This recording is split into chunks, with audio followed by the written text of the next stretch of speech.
guys, today we're going to be checking out a blaze farm, a concept for a blaze farm that I actually recently built in my main Let's Play series called Minecraft Down Under.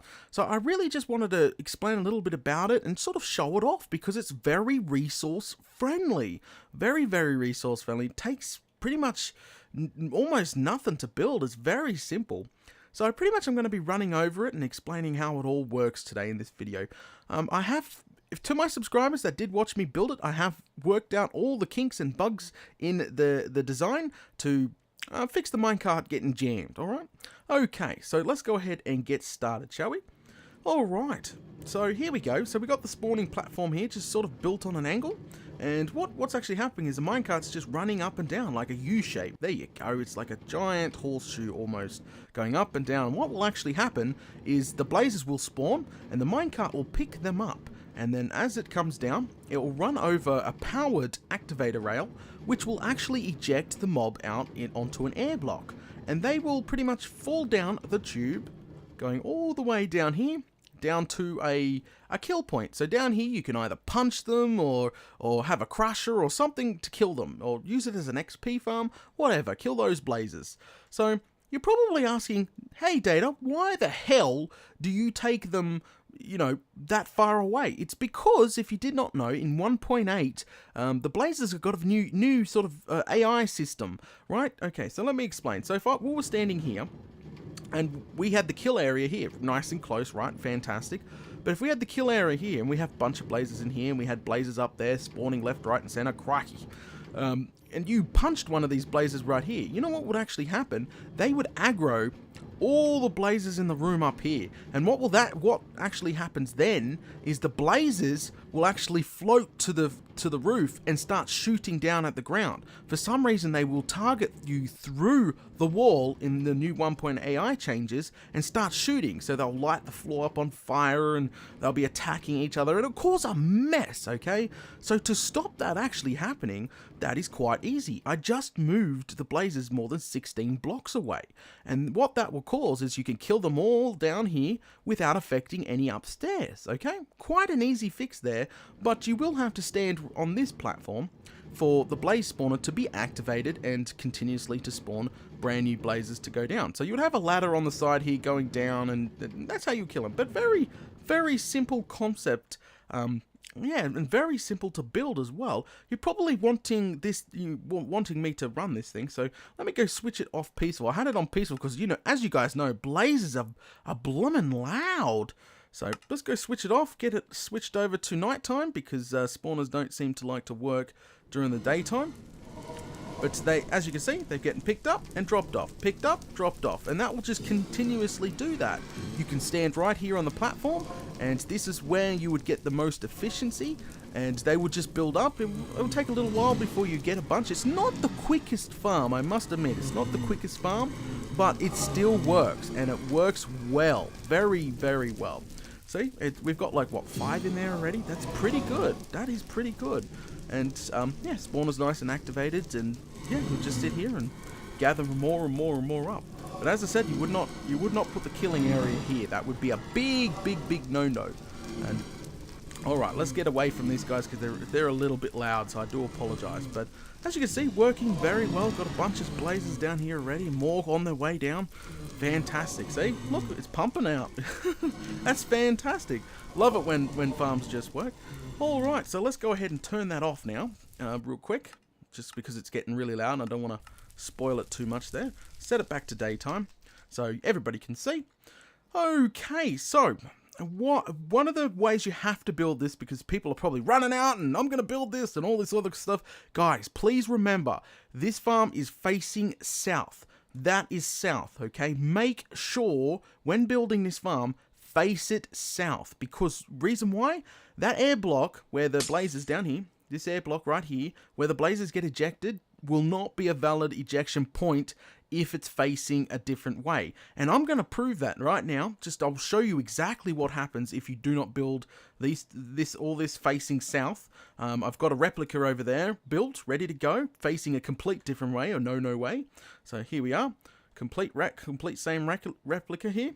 And what we'll do is we'll get it all going again, just like the other one. So, come on. Yep, spawn away they did. Well, watch what happens. Nothing. Did you see that? They're not getting ejected out. Nothing. It's an exact clone. All I do is use the MC Edit to clone that other farm and just rotate it a different way. That's all I've done here. And as you can see, it's not ejecting. It's not a valid ejection point any longer.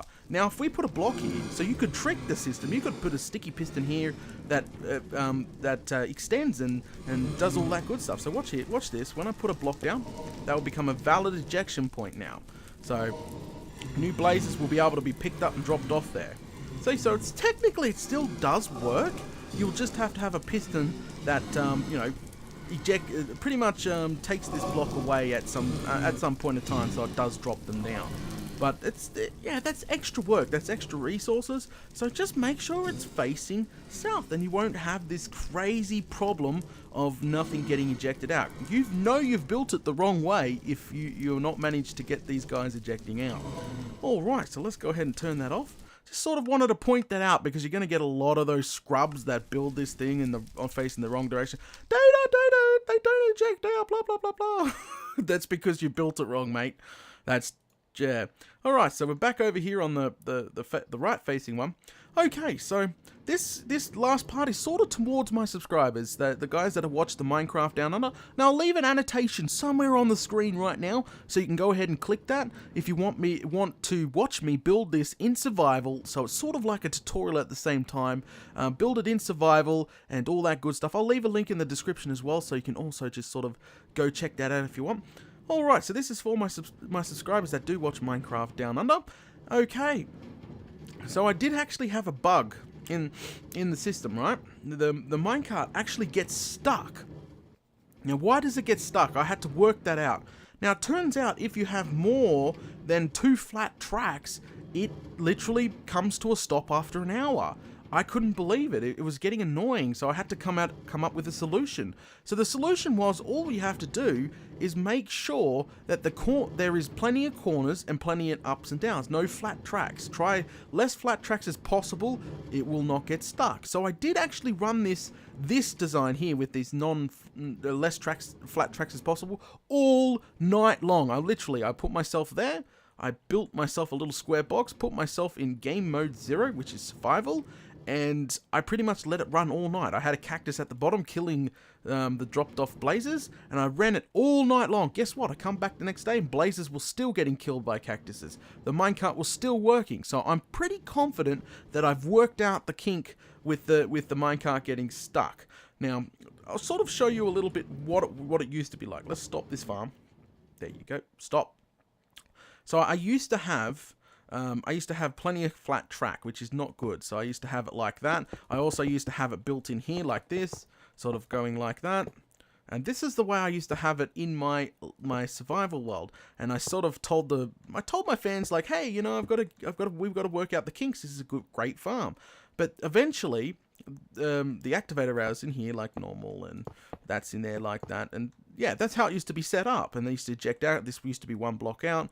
But that was a bad thing to do, because look at all the flat, just so much flat. All the time, the minecart would take about an hour for the minecart to lock up or jam up.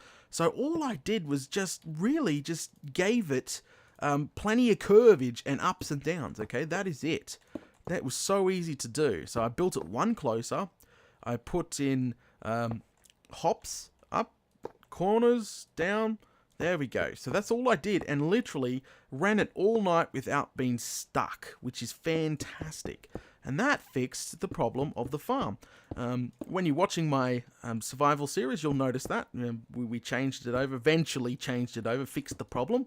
So yeah, so the farm works fantastically, and I will be stress testing it even further in my survival series. I will be building all the knicky-knacks down there, like crushers and alarm systems and all that good stuff in my survival series to give it a really good workout. It will be my source of XP and my source of blaze rods as well, so which is fantastic. So I hope you guys enjoyed this, pretty much an overview of this pretty much new type of Blaze/XP farm here. This is pretty cool. Very, very minimal resource. I keep repeating that, but that's, yeah, because a lot of people use a bunch of pistons, you know, and early on when you start a Let's Play or a new survival world, you know, you don't have that much resources just to throw it at it, but you know how it's very cheap to make a few gold tracks with a minecart, literally, and the rest can be just done out of glass and brick or whatever you've got on hand. You can build the whole thing out of dirt. It doesn't really matter.